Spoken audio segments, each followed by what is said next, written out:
GNT show is intended for mature audiences. Parental discretion is advised.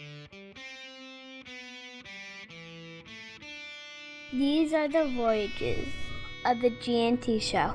Our continuing mission to explore Star Trek storytelling, to seek out new worlds and interesting characters, to Boliga, where no show has gone before.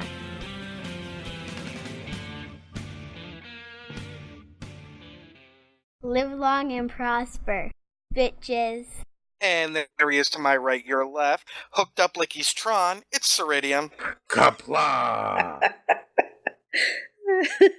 Lucky Tron. Okay. And our guest tonight, sitting across from us, looking at us like, why am I here? It's Tommy Kraft. Howdy. You captured my expression perfectly with that intro. Mm-hmm. Good job. That's what I do. Welcome back to the show, Tommy. Yes. How have you been? Oh, thank you. I've been just swell, thank you. It's always nice to come back, and now that Horizon is done, it feels good. That is amazing. We were just talking before we started recording this episode, and we did realize the last time we had you on was almost 2 years ago, and right after the Kickstarter had begun, but you had already been working for a full year plus on the project. By the way, for our listeners, Tommy is the director and pretty much the creator of Star Trek Horizon, which is a beautiful new film that just came out and can be viewed on many different avenues right now. Mostly on YouTube is where I've been watching it. So On Avenue J. Yep. Link will be in the show notes. Of course, the link will definitely be in the show notes. And we get to say congratulations on completing the project. Congratulations. Well, why, thank you so much. I appreciate that. Oh my God, you've worked so hard. And it shows. Yes, I See have. it. Yes, it's amazing. It really shows. So when was your first good night's sleep when you finished all of this? Well, to be honest, it actually doesn't feel done because I'm still working on getting the donor rewards around. Oh. So, for instance, I'm still in the process of finishing 2 Admiral's jackets that I had to sew for donors. And for anybody who doesn't know, I learned how to sew for this movie so I could make the costumes. And at the time when I did the Kickstarter, I thought, this is a great idea to get some money in. I'll advertise that people, for a high price, they can get some jackets. And I overestimated at the time my desire to sew, because I really found out I hate sewing. Oh no. So I've been putting off those jackets for, a couple years now until the movie was done, and so now I have to finish them, and then I have to get the DVDs finished and the Blu-rays. So I'm hoping now to get you have no excuse as far as the sewing goes. Yeah, exactly. But I'm hoping to get those wrapped up, and I think once that's all done, then I'll be able to, call it good and let you know if I'm able to sleep well. All right. So I now have to ask you the question, did you do all of the costumes?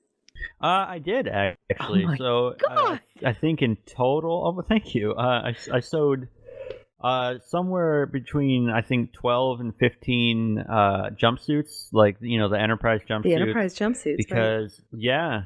Because I did one of those. I sewed for a guy who wanted one, so that adds to the list, and I wound up having to do 2 for the captain and 2 for the engineer because my first versions were terrible.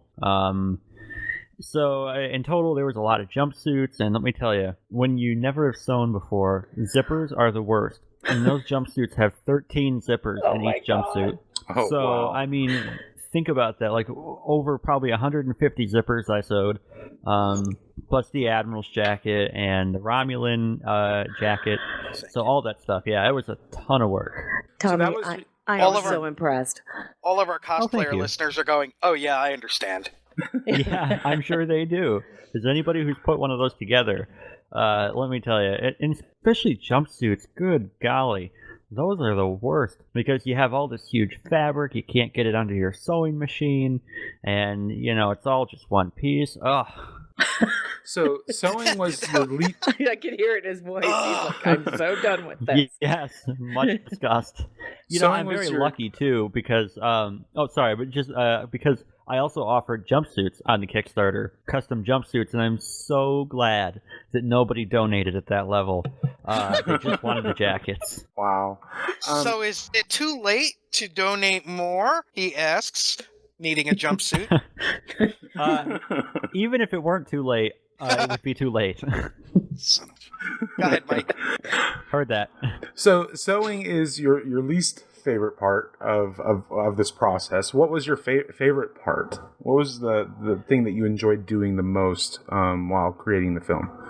Well, I'll just add an addendum to the sewing too. It's not completely terrible. There is something cool to that too, to like, the idea of sewing your own garments, because nobody ever really thinks about it, like when you're wearing clothes. But then when you have that, it's kind of an empowering moment to think, the stuff that I wear around every day, I'm making that. But I still hate it. But it's hard to pick a thing that I like the most about it, because the thing is, I just love making movies, and it's always what I've loved to do, and so I really do love every part of it for the most part. But probably my three favorite things are writing, directing, and cinematography, and those are what I usually get the most joy out of when I'm making a movie. But there were a lot of fun things too. I learned a lot with visual effects. And music is a huge passion of mine. I went to college for music, and so writing the score for the whole movie, that was really fun, since I've always loved writing music. There were a lot of things that I really liked doing on the movie, but writing, directing, cinematography are my faves. So when it came time to go live and hit okay, it's going to be out there now for the world to see, what was that like for you? Yeah. It was, there was this moment where I clicked the unlisted button on YouTube and I set it to live, and that was it. Beyond that, it really, It's a Vulcan. Seriously. He got to work on the perks. Yes. The thing is, I've never been, whenever conversations come up about what would you do if you met your favorite celebrities or whatever, and I've never met one, so I might be wrong about this. I might totally freak out, but it's never really been a big issue for me. I just figured it'd be like meeting anyone else. So for me, I'm not really the type of person to get really excited about that kind of thing. I was really just more glad to be able to say it was done. I wasn't too hesitant about it. We'll put it that way. It was nice to have it done, and I'm really just glad now that people liked it and that the view count is climbing so quickly.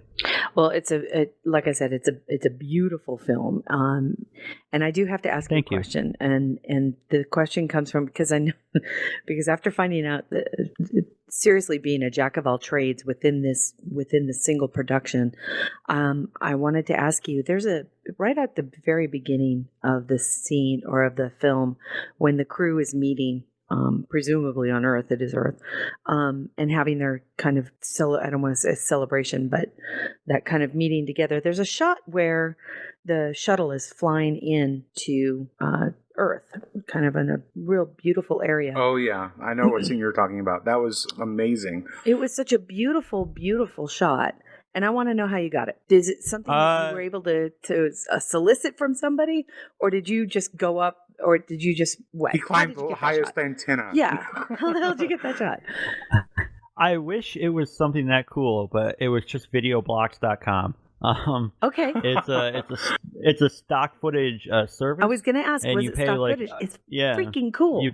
Oh, thanks. I mean, I did modify it a bit from the original form, just to make it a little less stock footagey. But largely it was just I went to Video Blocks and found. I'm sorry, that's my probation officer. I'm sorry. I was just worried it was mine for a second. No. So right on. That's cool. Yeah, there was just a stock footage. Yeah, thanks. There was just, and there's a couple of scenes in there too, like when we have that that minute-long sequence where we're showing the beauty shots of Horizon, about 50 minutes into the movie, give or take. A couple of those were stock footage clips. So really the thing with stock footage is just finding the best way to work it in so that it doesn't look like stock footage. Well, it certainly did not. I can tell you that right now. That's why I had to ask, because I had, again, Yeah, I imagined Tommy climbing in this antenna on top of this mountain and just hanging off Well, the edge. I with thought his maybe camera. he bought a drone. I thought, again, you never know. I thought, did he get a drone? Did he get Oh, that, you know what? I hadn't even That would've been thought of cool. that. Yeah. If we'd had a bigger budget, maybe. Well, again, it was one of those things where I thought you never can tell. But the beauty is that artistically and story wise, it all fit in there. It looked great, and the only reason why I noticed it was because it was so beautiful. And I know the budget restraints you had on this film, so I had to think to myself, "All right, how did he get that shot?" And I just. But it's also really good for some of our listeners and some of our younger listeners who may be interested in filmmaking, in showing how you can do amazing things with tools you may not have known ever existed. And that's a great one. Well, thank you. I mean, I'm glad that you think it's amazing. That's quite the compliment. And the thing is, both of those shots there were from two different websites, because there's the first shot where it's like flying over the mountain and the shuttle goes by the camera, and then there's the second shot where the shuttle starts to land. And they're both stock footage clips. The first one was Video Blocks, and the second shot was from videohive.net. And, it's just about finding a way to incorporate your resources and your assets and using color correction and all that to make everything gel. And I think there's a lot of people, like with stock footage and stuff, they're very against it. But, there's a lot of tricks you can do to make it work, and it seems to have worked, I guess. So that's good. It certainly did. Now, what did you shoot on? Shot with, the camera. Yeah. Yeah, I just shot with the Blackmagic Cinema camera, the 2.5K model. It's like their standard model, and I picked that up, I think probably in 2013 when I was gearing up to shoot the movie. I got it used on bmcuser.com. It's a Blackmagic forum, and I found a guy who was selling his used, and I picked it up. Bought it out of my own pocket. Before the Kickstarter, I'd spent probably $5,000 or $6,000 out of my pocket, partially funded by student loans, I might add, that to do things like get the camera and stuff. And the whole thing was shot on that, just on my little green screen. Yeah, I had heard somewhere that it was all green. Majority of the film was shot with green screen, and that you were filming in your parents' basement. Is that correct? Yeah, that is correct. It's just I have one of those those cloth green screens that goes on a wall and comes down onto the floor. And my brother Sean helped me rig up a little lighting system in the basement where I put 3 LED lights down there to light the green screen. We hung them from the ceiling, and then I had some other lights that I used to light the talent. And for the most part, it worked pretty well. There was 2 days where we were able to shoot at a studio in Detroit, a photography studio that's owned by a guy that my captain and the makeup artist know, Scott Sprague. He was so nice to let us use his space. He even had this big gray screen that he uses for his photography clients, and he let us paint it green for our shoot. And it was such a larger space, and he let us do it all for free. It was really generous of him. So, aside from those 2 days in Detroit, the rest of it, and those the wood scene and that scene in the lake house, it was all shot in my basement. That's fantastic. That's totally cool. It's so cool. Thank you. This it's this that to me just is true fan film. I mean, just the fact that it was filmed in your parents' basement. I mean, how much more awesome is that? Well, and I asked that question about the camera because having that experience now, and I see that there are people making films like totally on their Android or on their iPhones now too, and things like that. So what was like the most fun learning experiences you had? The whole thing, honestly. It's just before this, I had done a lot of short films. I've done some commercials, weddings, and all that.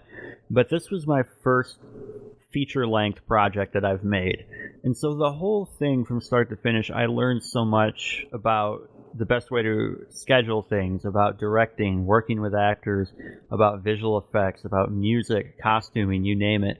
And the biggest takeaway, I think, and I've said this before too, is that when I go on future projects now, where I have the luxury of having an actual crew, where I have costumers and visual effects artists and so on, is I will know so much better now how to talk to those people. Yeah. Because as somebody who's done a lot of client work, for instance, visual effects is what I've done the most, it's really can be frustrating working with directors who don't know anything about visual effects, because they often will make unrealistic requests, or they'll not have a grasp of what it is they're really asking for, how to explain what they want.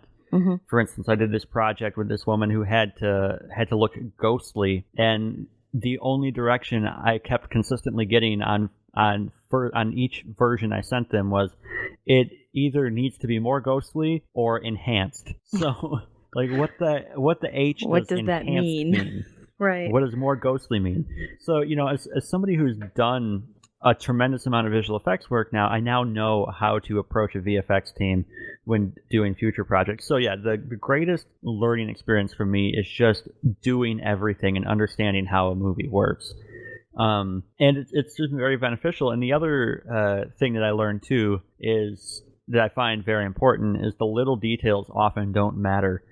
A real world example of this is Man of Steel. I was watching the version with the commentary or whatever, and they were talking about how they hired this team to actually create an entire Kryptonian language, written language, to dress their sets with for those opening scenes. And my thought was, what a waste of money, because not one person is ever going to be able to tell the difference between somebody randomly making squiggles and that meticulously created Kryptonian language. And I learned that on Horizon because when I started, I did the same thing. Not that I created the language, but I was very focused on small details. For instance, when creating all of those panels and everything on the bridge, I even tried to get the numbers on all their little keypads exactly accurate to what they were on the props in the show, which took so much time, hours and hours and hours of searching for references and making those virtual props. And you can't see any of those panels close enough in the final film to ever be able to tell what the numbers were, let alone if they were accurate to the show. And so that was the other big thing I learned, is know when to call it quits. Well, it's funny because Lorne Michaels, the very famous producer who gave birth to Saturday Night Live, but he was like that with the sketches, that he would spend so much time making the sets look just incredible, and the studios, the network was like, really? Why? And he was like, because I know. Which, Yeah, and see, for me, I don't have that hang up anymore. Like, you know what? It looks took good you a on while camera, to that's lose good it, enough though, for me. didn't it? It did, but once I lost it, I'm like, you know what? I can now save a lot of time. Well, now with your experience, you know where your focus needs to be. You know where your attention needs to go. You don't need. You can imagine your next. This frame or this scene, the camera is going to be this far away. That's not going to be visible, so I can spend less time worrying about what's back there and focus more on what's. You know what I mean? You have just better experience in what's important and what's not. I mean, I know that. Go ahead. It's an important skill to, I think, cultivate, to know when something you're working on or trying to change is no longer going to affect your final product in an appreciable way. We've done 10 takes of a shot, and is doing an 11th take or 12th take gonna make an appreciable difference for the amount of time it's going to take to reset and do that take again? And I think a lot of people waste a lot of time with that kind of stuff, and it's an important thing to realize, especially when you're working on such limited time and money like we were, where oftentimes somebody would come in. I remember one day Paul, our captain, came in at noon, and he said, okay, now I've had something come up, I have to go pick up my son or something like that, and I have to be out of here by 3:00. So you don't often have the time. Right. Well, right. Go ahead, Terry, because I had a question. Oh, no, I was just going to make just an offhand comment of, when I very first got to go to Star Trek The Tour, when it was The Tour, but it really only went to one place. It was actually in Long Beach, California. and I got to see a lot of the actual props from It's a grueling road schedule. Yeah, Long It was Beach. really road skip horrible. But I actually got to see a lot of the handheld props that were there. And I remember being with my friend Lori, and I just looked at her and I said, there is no way I would look back on what my memory has of what those things look like and what they're made of. I mean, seriously, just painted blocks of wood, plastic, very crude, because the viewer's attention was never on the prop, it was on the character. So it didn't dawn on me until I saw them in real life. This is what I love about movie making is the movie magic. You know, there's so much that you have to take into consideration with putting a scene together. And when you have a final scene, I think so many times there are things in that scene that the average viewer, whatever the show or movie, would never think about or never catch. But like when you're actually on set doing it, you know, it just seems like the cheesiest or cheapest thing. But that's what's great about movie magic. You know, you can account for that. You talking about that, it makes me think of a picture I saw. I think anybody who's seen the movie Alien, if they haven't been scared by that movie, then they have no pulse.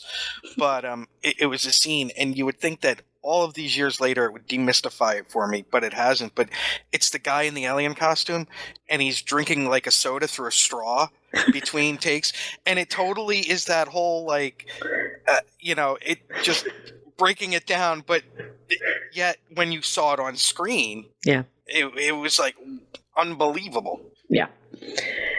Well, I first off just have to say I was not terrified by Alien. I never saw it until I was like, seriously, I had not seen any Alien movie until probably a year or two ago. Oh my god. And so we rented. My dad's yeah, I know. I'm getting really offensive here. But my dad had told me like Alien's such a great movie. It's a classic. You're gonna love Alien. It's the scariest movie ever. And oh my the god, only it thing was I could too think slow of the whole for you, time wasn't was it? watching this. No, it wasn't that it was too slow. But the only thing I thought of was I've seen this movie before. Well, like see, in every other horror movie I've ever seen. 1979. Yeah. It was groundbreaking in 79. Yeah. And I realized that too. And it's just the thing that like I had that realization then that like it's amazing how much this movie has been copied since it came out. Because when I saw it, I was totally desensitized. It didn't scare me at all. You know, the first time you see the face hugger, you know, my first thought was he's looking at that egg. Oh man, something's gonna jump out of that egg and get him. And what do you know? Spaceballs kind of but ruined. that's because it was the first. Yeah. Hello, my baby. Hello, my honey. It's a classic movie, though. It is a classic movie, and I have to admit, I was scared out of it. But the last time I saw it, I think was in 1982. So yeah. Well, that explains that. That was, you know, and of course, that was 9 years before I was born. So. Again, with the not to make you feel old. Yeah, I saw it in the theater in 79. I was 10. Were you? Yeah, my parents let me go. That was a great year. Star Trek: The Motion Picture, 12. Alien. But so if I can braga this for a moment, and we go back in time. Yeah, he does that. Yeah, I braga. Talk about when you first sat down to write this and the idea and all of that, as you were going, the changes that you went through with everything, and how closely does the end result have with what your original concept was? Well, let's see. I think 2012 was December of 2012 is around when I started. And you were 14 at that point? I was going to say, I think you were. Yeah, you would think so. Let's see. I wonder how old would I have been? I would have been probably 21, I think. Yeah, because I'm almost 25 now. And you know, I just started thinking about the things in Enterprise that were left hanging. And I started thinking about what would I do if I was telling my own story? How would I conclude those story arcs? And the more I thought about it, I started writing stuff down. I started writing the script. And more or less, the final product pretty much closely matches what I wrote in the original drafts. Now, I will say the first draft was a bit different because all the stuff with the Iconians was sandwiched right in the middle of the film. There was no opening scene with the Iconians. And it was actually a way too complicated of a backstory that wound up getting trimmed down. But what I think what I had was, now trying to remember it, was I involved Sargon from TOS. Wow, and Paul. So yeah, and I mean, I'm trying to remember exactly how I included it because it was something to do with like there was this whole backstory of Sargon and like his people getting wiped out by the Arroway or something, and then the Arroway were then coming next for the Iconians or something. So, and what I was trying to do was reinforce this idea that's still in the movie, of course, that you can this question of whether or not you can ever truly have galactic peace. Can anybody ever truly get together? So there was essentially, Sargon and his people get wiped out, the Iconians get wiped out in their federation, and then, of course, the question is, will the actual federation get wiped out? And so in subsequent drafts, it just became too complicated, so I just left it with the Iconians. And in the original version, the film actually got quite boring after they arrive at the horizon, because it just basically turned into this long exposition piece. And so all that stuff with them on the surface, and then with them having this, all the action scenes where they're on the platform escaping, that was all a very late addition to the script, because that second half of the film just got to be too slow and boring without that.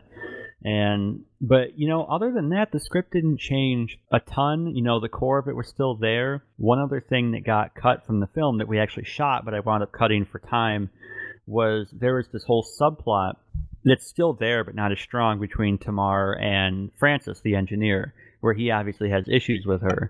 I think issues is being a very kind word. The man has capital I issues with her. Yes. And they were even worse in the original version that we shot, because he, in that scene in the corridor with Captain and Francis, when the ship's under repair, Francis says, well, somebody ought to just toss her out into an airlock. And he did in the original version. He puts her in the airlock and opens up the airlock. It doesn't actually completely decompress it, but enough to try and scare her. And so there's that whole subplot in there. And then there's this great scene, of course, because I cut the airlock scene, I had to cut the scene with the Captain and Francis, where the Captain just totally bitches him out for it. And I loved it, but it had to go because it wouldn't have made sense. There was another great scene with Tamar and the Captain that had to go because of that. But it wound up being too much in the final film, and it slowed it down, because this all took place after that first dream sequence and before that big space battle in the middle. So again, it was like 10-15 minutes of material that just slowed the film down too much. And so I wound up cutting that. Yeah. Well, again, for some of our listeners, there is a reason why so much stuff does end up on a cutting room floor. Out of curiosity, how many total minutes do you think you cut? I think totally it was probably around 10 to 15 minutes, because that was the bulk of the material that got cut from the movie. Mm-hmm. The rest of the stuff that got cut was, I'd have a scene and I'd be able to take out, 20 or 30 seconds of it to kind of tighten it up a little bit. Yeah. There's to answer an open question of what happens to Marie, for anybody who's seen the film, this is spoilers. There was a scene at the end of the movie. It was another briefing scene. Sorry, I just made an Everybody Loves Raymond joke in my head. She married Frank. Yes. And then they lived happily ever after. Yeah, well, but, for those two. Well, yeah, yes. Exactly. But the long and the short of it was, for some reason, I lost her footage. When I went to edit that scene, I couldn't find it anywhere. And so I had to cut that scene. And this is the problem of, like, it's one person doing the movie, it's low budget, you can't go back and reshoot stuff. So I just had to live with the fact that after she gets, hurt, we never know what happens to her, which is unfortunate. But in the original script, there was a scene where she shows up at the end again to let us know that she's okay and that she will be staying on with them for future missions. Interesting. And sad. I'm sorry. No, sorry. Well, where did you film this? Like, geographically? Well, you may be surprised to know that we actually did not film on a spaceship. It was all located on Earth, and it was screw that then. No. Yeah, okay. I know. Surprisingly, it was in Michigan. South Central Michigan is where I was born and raised, and it was all here for the most part, except for that one day in Detroit. So you really had about 2 weeks that you could film without snow. Yes, that's being generous. In fact, there were a number of shooting days that got canceled because there was snow and the actors couldn't drive in. Wow. Wow. Because they all lived, for the most part, they lived either in the Detroit area or the Grand Rapids area, which are both 2 hours away from me in either direction. Oh, wow. So having done this, then, can you now understand, like, better if, say, you were a Paramount or Warner Brothers or something, and weather was delaying a shoot, why they get so wrapped around the axle about it?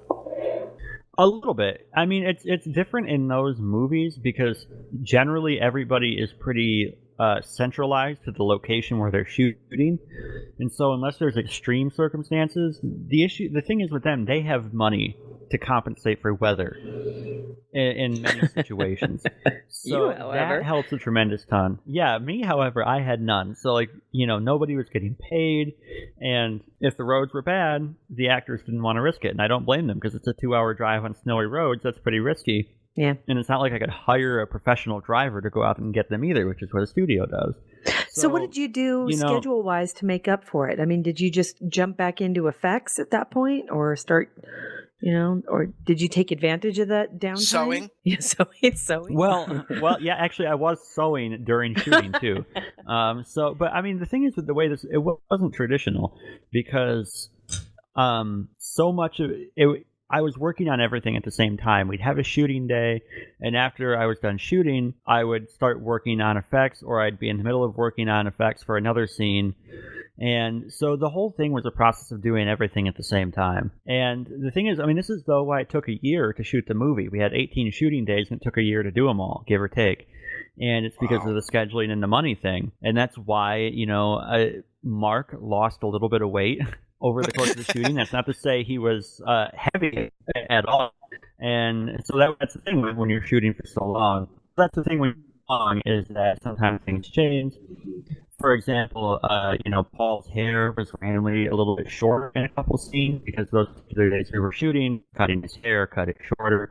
And so, I mean, that's just the restrictions that you work with. You don't have a hairdresser there to make sure everybody's hair is always right, and let alone over the course of a year when you're only shooting for 18 total days. And so as like when a shooting day would get canceled and I was snowed in, I'd just go in and keep working on my effects for whatever else we'd already shot. So it was always like there was never not something to do. Yeah, I can imagine. And that's actually really kind of interesting too, because again, it's one of those things that somebody who might be working on a film that is, I would say, more traditional, that's filmed within a certain amount of time or so many weeks, they don't necessarily have to think about, but you would. But it also shows the importance of those things that you may not always think of. How is that? How is somebody's hair looking from day to day? How is somebody's uniform looking from day to day? So where a person or an actor might look a little bit different from day to day, they're supposed to look the same as they did the day before, the week before, the month before, depending on, they might even be working in the same scene. So it's an interesting thing that a lot of people may not think about, and I'm sure you had more of a trying case with it, just because you were working on this project for, frankly, years. So fascinating. I didn't even think about it. Yeah, I didn't even notice, but wow. Well, that's good. I'm glad I noticed. Now, you've mentioned a few times the perks and the budget and all.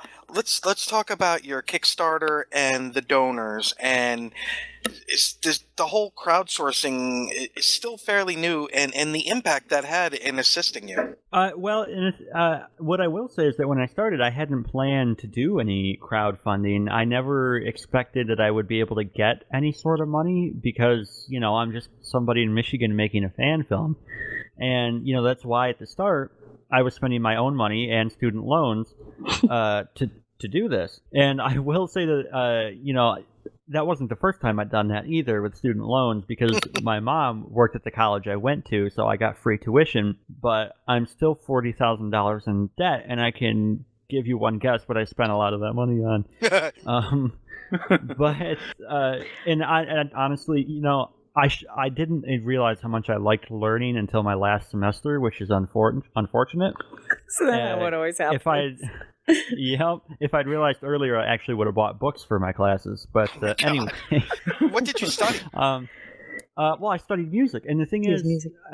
there's no way to say this without sounding like an arrogant douchebag, but like music just comes really easy to me, like film does. And so for me, and I was lucky to largely have good teachers, so I got so much out of the class, and just by the nature of that, I did so much music on my own that I didn't really need to, buy a lot of the other stuff, because I put so much natural effort into that anyway, if that makes sense. Where it kind of came back to bite me was in the required stuff, like the other classes, like a psychology class, which, don't get me wrong, I like psychology, but the teacher's philosophy on teaching was the book doesn't supplement me, I supplement the book. So she literally said that to us, which is like, why do you even require me to come to class? Because if I just have to read the book. But anyway, I don't understand why in music you would need psychology. Well, it was all those prereqs, right? Right, yeah, exactly. So I had to take, 2 science classes. I had to take 2, whatever, and so on. But the digression, I will move on from.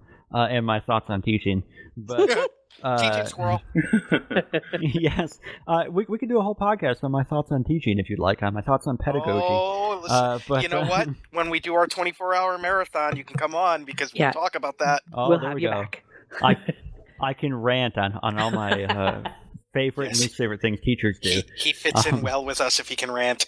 I think so. I can have some Andy Rooney moments. You know what really bothers me?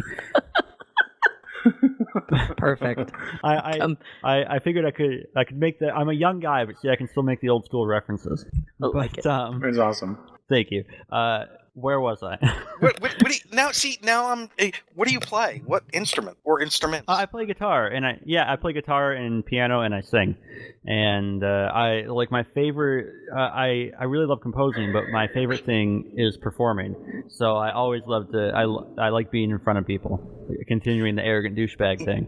Well, no, if that's not. If you play the guitar, then I'm going to tell you, because I'm sorry. For my birthday, my parents got me. I got to see one of the greatest bands ever, and probably, arguably, the greatest rock guitarist ever for my birthday. So, and that was Pete Townsend. If it's not John Mayer, you're wrong. Okay, it was Pete Townsend. John Mayer. Really? You're gonna? No, really. Has John Mayer? The kids are. Terry, you've broken Nick. We broke another digression. I think John Mayer is probably one of the best guitar players that ever lived. I'm not going to argue, actually. No, I wouldn't either. I mean, no, but he's not Pete Townsend. I do love Pete Townsend too, but just to gush on people, actually in my guitar class, people just call me John because I played so much John Mayer. But the thing is, like, he's such a he's such a good musician, which is what I love about him. It's not. It's never been with him just the shredding on the guitar. Right. Well, and Joan Jett opened for The Who, so it was, like, amazing. Yeah. I mean, no, that sounds like a great... By the way, you got the guitar. You said, did you learn how to play? No, as a matter of fact, if the instrument I've always wanted to learn, believe it or not, was the bass, because of John Entwistle. He was... Oh, well, the bass is a great instrument. And the great rock bands... You look at their bass, Entwistle or Bill Wyman or I don't know, a little guy named Paul McCartney. Paul McCartney. Yeah, Kanye introduced him to the world. Yes, exactly. Yes, I remember that. People say, "Who's Paul McCartney? Who's this guy? Who's this old fogey?" I said, "Guys, come on! I'm a young guy, but you got to know Paul McCartney." My spleen actually burst open when people were like, "Who's this guy?" So mine too. So along the lines of the music question, though, how long did it take you to do the score? I think I did the score in 2 to 4 weeks, give or take.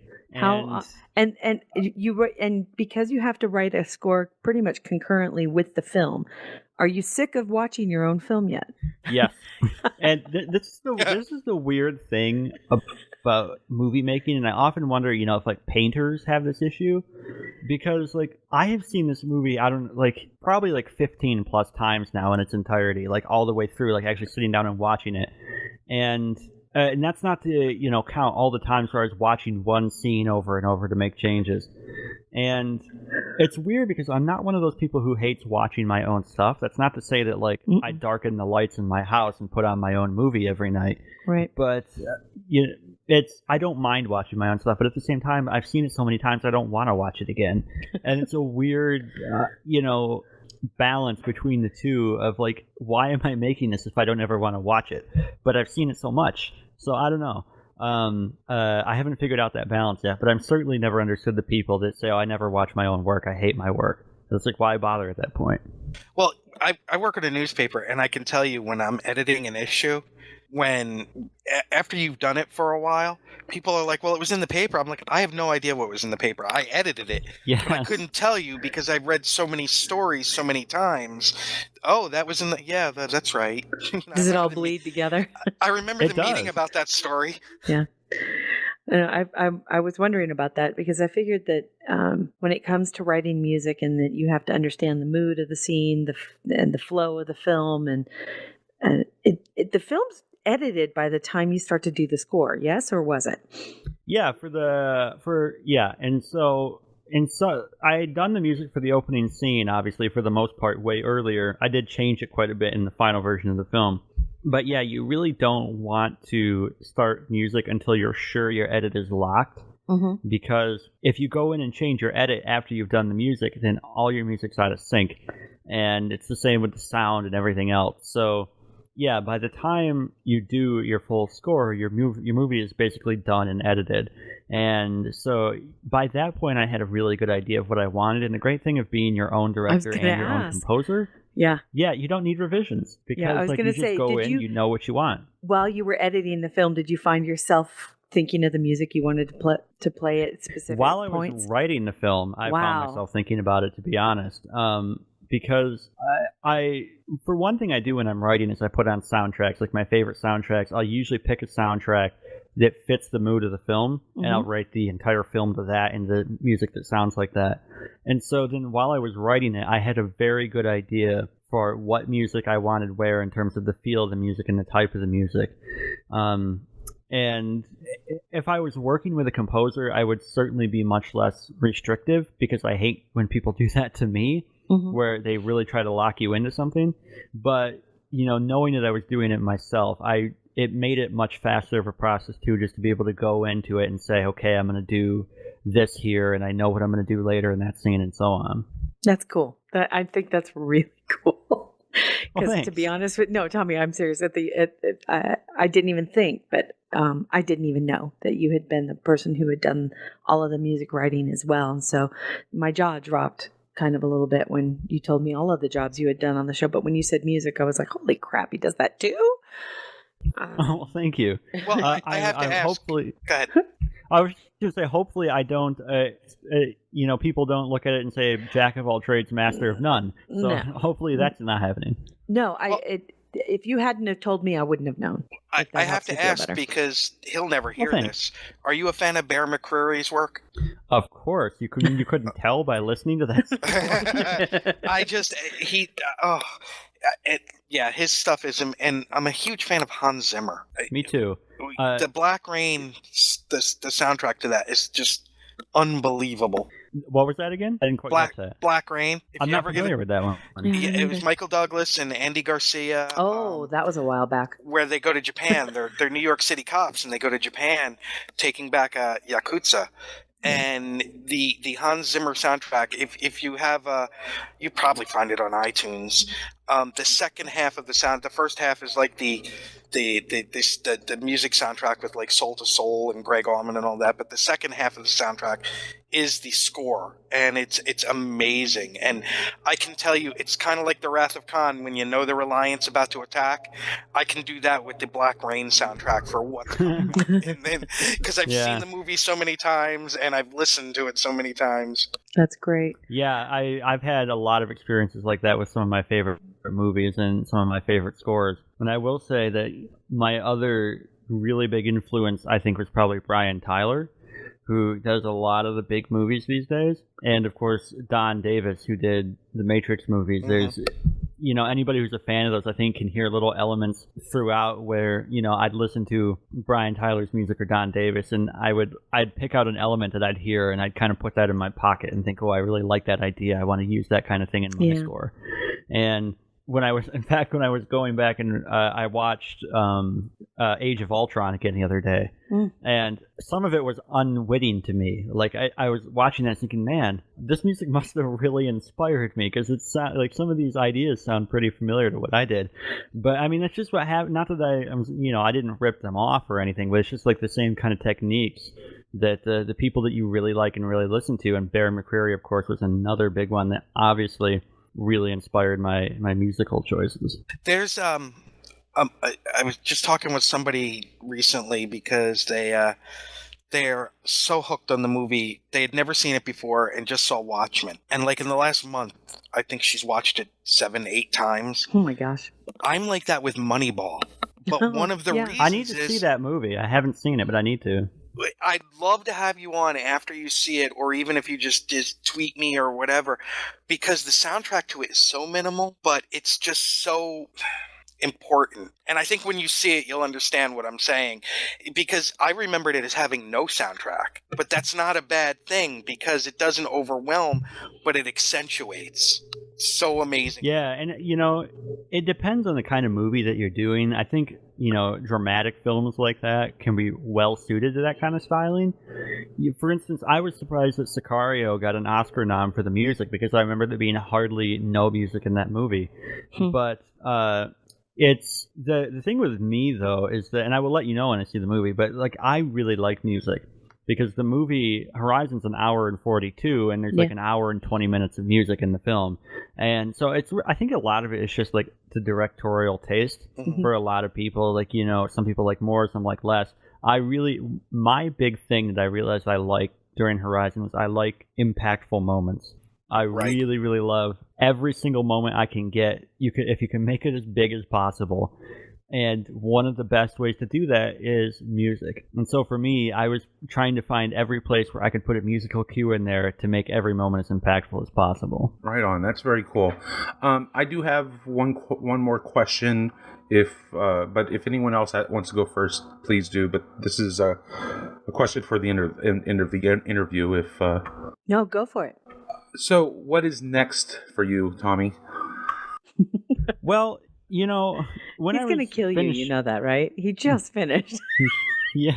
You haven't started yet? He's not done yet, actually. I was going to say, he's not done yet. Yeah, I'm not done yet, but I haven't started. So when is the first director's cut, then the second, then the deluxe Lucas version director's cut with special... Those are coming when I get... when I get really rich and I can pay somebody to go back and make all the changes I want without any consideration for any work that might have to be done, because I'm loaded and I can just have people do whatever I want them to do. You know what's amazing? Think about what Steven Spielberg started by doing, like in his backyard or whatever, and the tools that he had compared to what is available now. That's just so mind-blowing. Yeah. Yeah, I know. I mean, like the availability of cameras and technology and software in general today is incredible. And to buttress that point, Ryan Weber, who plays my chief engineer, was actually the star and creator of 4 Star Trek fan films back in the early 2000s. Like we're talking 2001 and the late 90s. They were some of the first Star Trek fan films. Actually, they were the Encarta fan films. He was in high school at the time. Oh, wow. Yeah. And he created those and starred in them. And one of the things that he, mentioned to me so much during this process is that he can't believe how different things are from when he was making his fan films back in the day, where, he didn't have squat for computers or technology. He talked about, some of his space scenes, which by today's standards look really dated, but even still they would take weeks to render for him on his old machines back then. And so it's just, you're right, it's even in that short time, let alone back when Spielberg was a kid, it's amazing the proliferation of technology. And I love it because, without it, I may not have been able to get into filmmaking. That availability is great. And I think a lot of people say it crowds the market. But for me, like, even though it's out there, like, you still have to have a ton of dedication to make use of it. It just gives people like me an opportunity where before I may not have had one. Right. Well, Now, that's Mike, awesome. you had a question that we were talking about in our staff meeting chat room about the 3D printing. That would be a great question for Tommy. It was in regards to the new series. I thought, the evolution of Star Trek ships, in series has gone from just models to almost strictly CGI. CG. Yeah, and then it's now with practical effects kind of sort of coming back. I'm wondering if there isn't going to be a way, or if perhaps in the next iteration of Trek, if ships are not going to be have a 3D printed model from a digital model, and then enhanced. That way, it catches natural light and whatnot, and then enhanced with digital effects even further. I was just wondering if at the time if that could be somewhat the next evolution of that sort of technology. Personally, I don't really see. Yeah, I don't Go really ahead. see it being used in that specific way because, I mean, I would challenge anybody to watch Star Trek Nemesis, or especially the JJ Star Trek movies, or Star Wars Episode 7, and try to tell me a place where you see those CG ships that they don't look just as great, if not better, than the original models, the original physical models. And usually the only way that you can tell is that with the original physical models, they were much more limited in the scope of their scenes because they could only move the camera and the ship models in a certain way, whereas now That's true. you're much more free to do stuff. So I personally, Nolan did real physical models of his ship for Interstellar. I don't see the point in that. I think there's certainly a place for the marriage of the physical and the virtual in filmmaking. And when it comes to things like spaceships, I just don't see the point anymore of doing physical models except for a nostalgia factor, because you can just do such good stuff with the CG. It looks real. It looks better than real usually. And so when it comes to 3D printing, even if we were printing, 3D ship models for films, I don't see printing being used necessarily for that either, because there are a lot of drawbacks to printing unless we're doing like industrial scale printing. But the really great benefit, I think, myself, for 3D printing is for smaller scale stuff where you need props, where you need, phasers, or where you need rapid prototyping. Because the great thing about 3D printing is you can create something on your computer, and then, depending on how big and how complex it is, you can have it printed in your hand within a few hours to a day. Whereas previously you'd have to send it off to a factory, to a service, whatever. It'd be weeks before you could actually see it in person. And for low budget stuff like me, it's not just rapid prototyping, it is the final product. You get your prop. You don't have to, props I think are really hard for a lot of people because it's a specialized skill set to get somebody who can make a good prop. And now, I hesitate to say you can just print it because it is really hard to 3D print in a lot of ways. There's a steep learning curve, but it is a skill set that a lot of people can learn, and it opens up a lot of avenues for a lot of different areas, in my opinion. Interesting. Yeah, Very that is interesting. And I see it. I personally agree. I think the idea that now that Mattel has kind of come back out with like the thing maker or whatever it is, that they're going to be a household item here. In my opinion, it's kind of the forefront of a replicator, but whatever. Like well, in a lot of ways it is, because now you're getting 3D printers that can print food. So it's there's a lot of applications for the technology. The big hurdle that they still have to get over is making it more user-friendly. Right. Because with these machines, you do have to learn, a lot of their quirks and a lot of their issues. For instance, you have to orient your 3D model in just the right way to get it to print well. Otherwise, it won't look good. It'll have quality issues. The print will fail. So there's a lot of learning. And that's a lot of wasted material, right? Work. It is. I can't tell you how much material I've wasted, and that'll be the other big revolution too. Right. is a user-friendly system that allows you to easily recycle your material, because that Right. doesn't exist yet either. Right. So it's not completely there yet, but there's a lot of hope and a lot of big prospects for that technology, I think. That's really cool. Well, it's been a while since we've asked you these questions. Yes. So we're gonna Yeah. ding you with I them did again have- because it's possible that your answers will have changed. Well, I just have one follow-up question to everything we've been talking about. Right. Were you happy or disappointed with the Visual Effects Academy Award for Mad Max? No, I thought that was a great choice, because when you see how many invisible effects there are in that movie, it really blows your mind. Mhm. Because it was one of those movies, again, where it was the perfect marriage between reality and virtual. And it worked so well. And I think some of the best effects are the effects where, like, for instance, one example I always have is the Incredible Hulk in the Avengers movie. Mhm. It looks incredibly photoreal, but you still know it's CG. Like, you can't escape that Yeah. uncanny valley effect.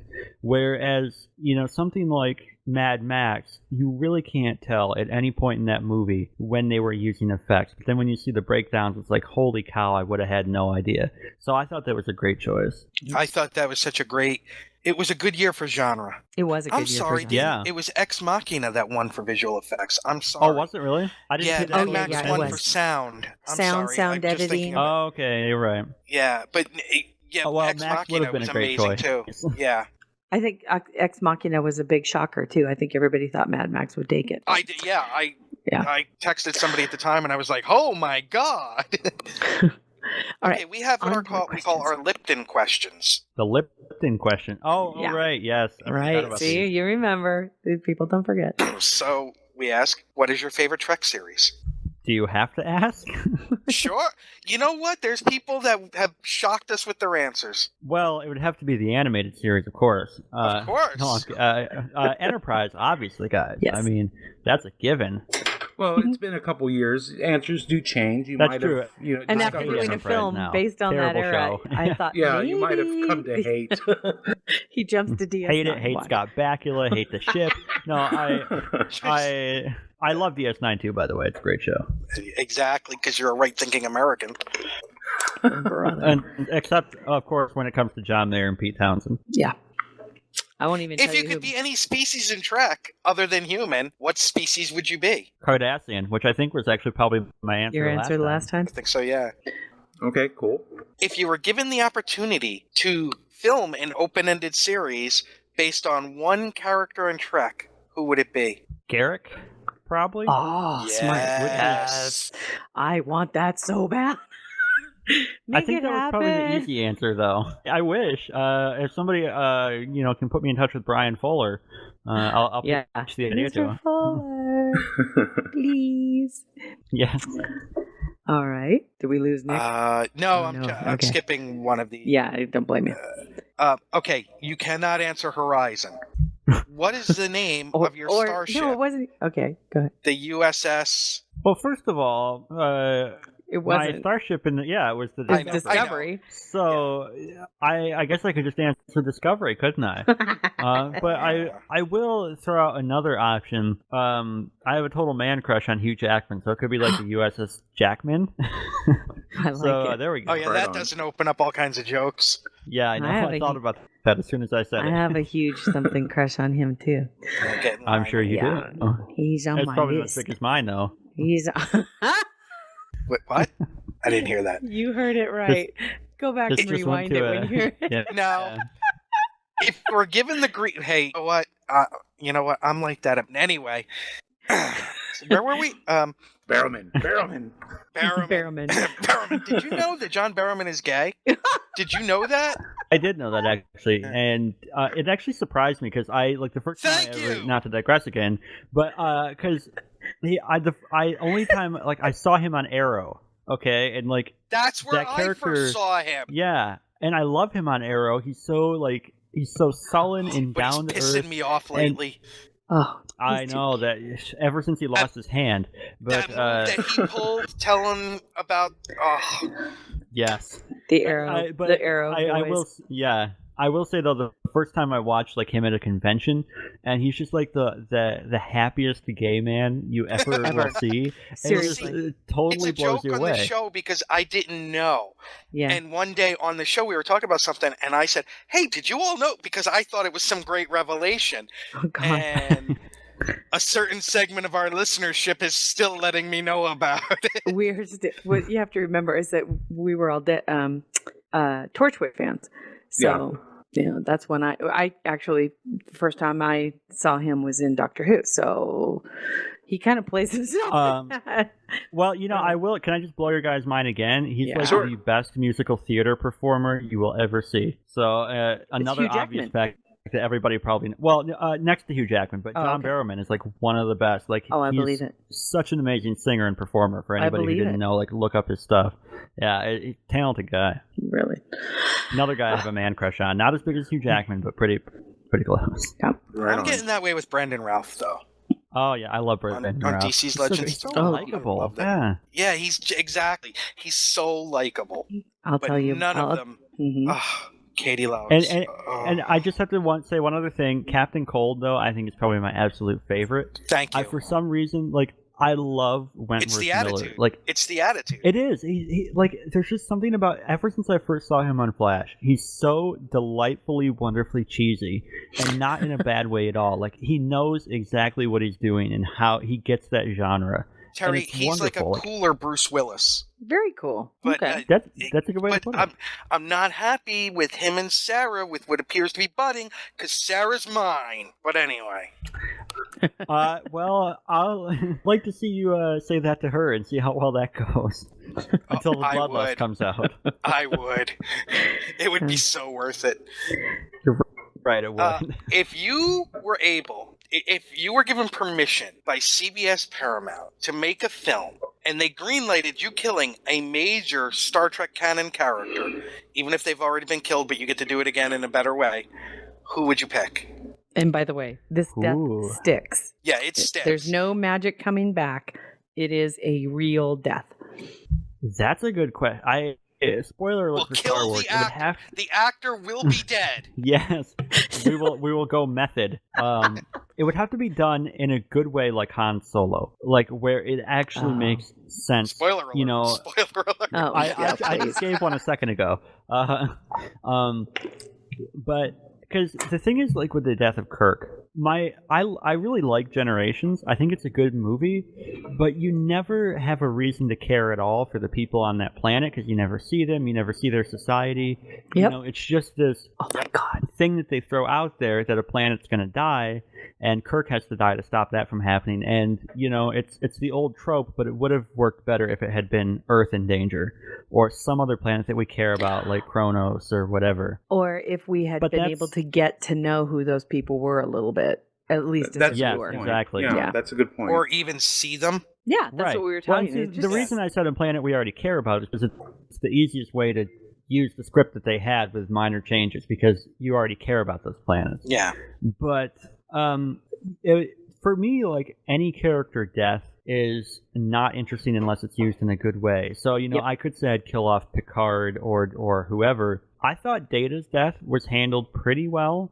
I Because liked thought I did too, because, you know, I think Nemesis is a great movie that has, the story is really a lot of layers to it that I think a lot of people don't really think about with the correlation with Picard and Shinzon and then Data and B4, because there is a central message to that movie, and that it's we are what our environments make us. We are what our experiences make us, and it's very well written in that way, I think.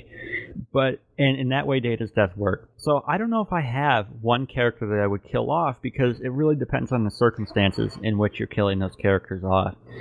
You know, the character, I mean, the ones that mean the most to me are like, you know, Captain Archer. So I'd have a really hard time killing off Captain Archer. But I will say, when it's done right, I saw Star Wars 3 times, and it shocked me every time when Han died. Like, it legit choked me up in the theater, and I couldn't believe it was happening. So it's more about the way in which you do it, and I don't think I have a particular character that I would kill off. I'm sorry if that's a cop-out answer. No, it's not. I understand. It's actually a good answer for doing it. Yeah, for cop out. Well, thank you. Thank you. It's good for a cop-out, yeah. It's like when in the comments people say, well, it's good for a fan film. Oh, well, just keep swimming. And the final question. Oh, well, almost, because Mike has one too now. No, I have it This right is here. this is the final. Okay. I also never actually got to answer your question about what's next either, so if you'd like me to answer that, I can too. Cool. We can, anytime. If you matter to could me. choose, I'm easy. that's what she said. That's what I said when I met Hugh Jackman. Now, I'm not saying anything, but if I had to be the Rock's bitch in jail, I'm okay with that. That's a good choice. I like The Rock. And then you could deliver that line to him, he's got to go to work. If you could choose anyone from Star Trek, who'd be on your bridge crew? Oh, well, let's see. I think it would have to be Trip, Malcolm, Hoshi, T'Pol, Captain Oh, wait, this is just Enterprise.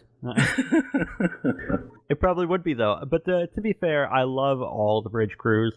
I really like Chief O'Brien. If I'm picking for multiple shows, it'd have to be Chief O'Brien. I'd have to have... I was just thinking probably Trip, but now it's going to be a whole bridge crew of engineering people. I'd probably have to have That's a Corps of Engineers. Corps of Engineers ship. Yeah, there you go. Yes, Corps there of we go. Engineers. Data would be a good choice. And let's see. I'm going to go with Malcolm for my tactical officer. I guess Data would be science. Chief O'Brien would be engineering, of course. For comm, I'm going to go Hoshi. Tactical, I want to make I'm going to say Malcolm and Kira. I want two people on that station. I changed my mind. So it's a wartime. Helm, finally. Oh my God, could you imagine those two working together? I know. Oh my That would be too much, but it'd be great. They'd both talk about how much they love the weapons. But and then for finally Helm, oh man, I forgot Tasha Yar. What was I thinking? But anyway, I understand that. Yeah. For Helm, Tom Paris. I think it. Cool. But I do like Travis. I don't want him to feel left out or anything. I like Travis a lot. I like Travis too. He'd be beta chef, right? Here we go. I'm making my own jokes. Yeah, you are. Why would Travis be forgotten? It's not like the Raiders forgot him. Yeah. Wow, that's a zinger. We pretty much said that to Anthony Montgomery when we interviewed him. How did he feel about that? He pretty much agreed. Yeah. By the way, if you get a chance, feel free to show him the movie. Oh, we will. Certainly. I'm sure. He's I'm hoping we get to see him in August. We'll see. He's got a big job now. He's working. Well, you'll get a kick out of this. Connor Trenier came over to our Anthony? booth. Yeah, he's on General Hospital now. Oh, Connor Trenier came over to our booth at Vegas, saw me in my scant, walked away. Yeah, I think we were supposed to interview him. Yeah, that's real weird. Okay, now you were Mike did ask you the question, and you were going to answer it, but then we squirreled you away. But what do you have on deck next? Yes, next. Well, see, I never stop, and so while I was working on Horizon, I wrote probably 3 to 5 shorts, and I wrote an original feature, and I started thinking about another original feature I would like to write. So the real answer is I don't know. It's a matter of if I'm going to spend another bunch of years on a project, it's picking the right one. But the thing is I know what I would do for a Horizon sequel, and so but the problem is as a filmmaker I can't take my career any further. I think on a fan film. Mm-hmm. So whilst it would be fun to do another Horizon movie, I need to do something that I can actually move forward with. So it's going to be, if it's a crowdfunding thing, hopefully, some of the Star Trek supporters will share it and hopefully I'll be able to get some people involved. But it'll... Let us know. We'll get the word out. Oh, thank you. I appreciate that. And it'll be either an original feature or a short film that I can take everything I've learned on and put into one short and try to do the festival thing or something like that with it. Right on. Good well, where can our listeners find your film? It's on YouTube, so just go to YouTube, search Star Trek Horizon, or go to our official website, StarTrekHorizon.com, all one word, or go to Facebook, and we have our Facebook page, which is facebook.com/sthorizon. The whole thing is there. It's really easy to find. Basically, just I know. I really just see, the thing is, I like to weed out the viewers and only get the dedicated ones, so I make it real hard. And links will be in the show notes below. Excellent. Yes, well as so sausage not to links, make it too so- hard. Right on.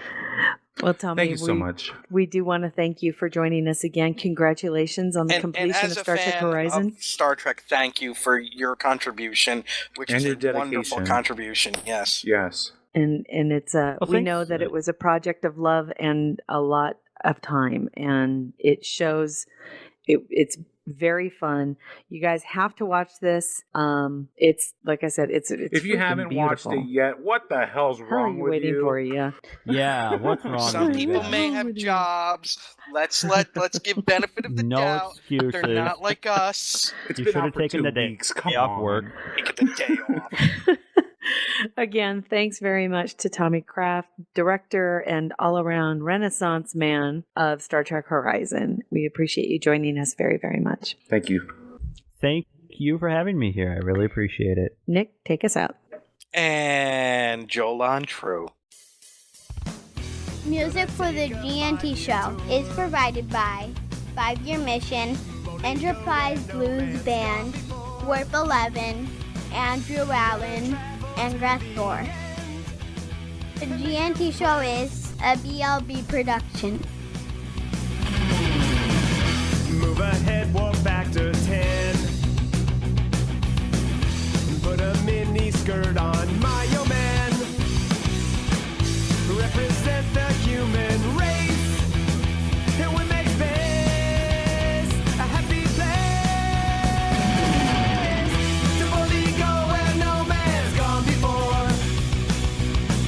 I think I sang that line once before, but I'm not too sure. We'll be so happy, can't you see?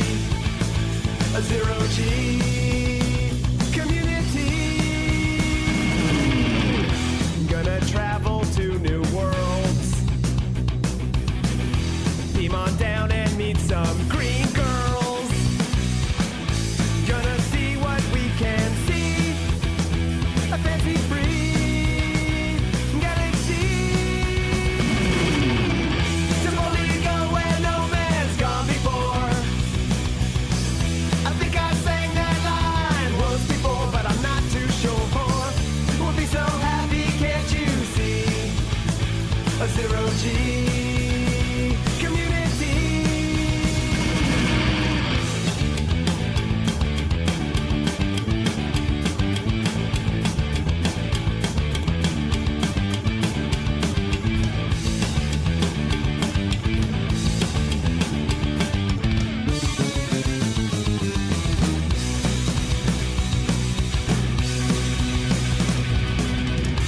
Come and take a tour with me. There'll be no cons or Kobayashi. Gonna travel to the end and make new friends with aliens. To boldly go where no man's gone before. Space happy. I think I sang that line once before, but I'm not too sure. We'll be so happy, can't you see? A zero-G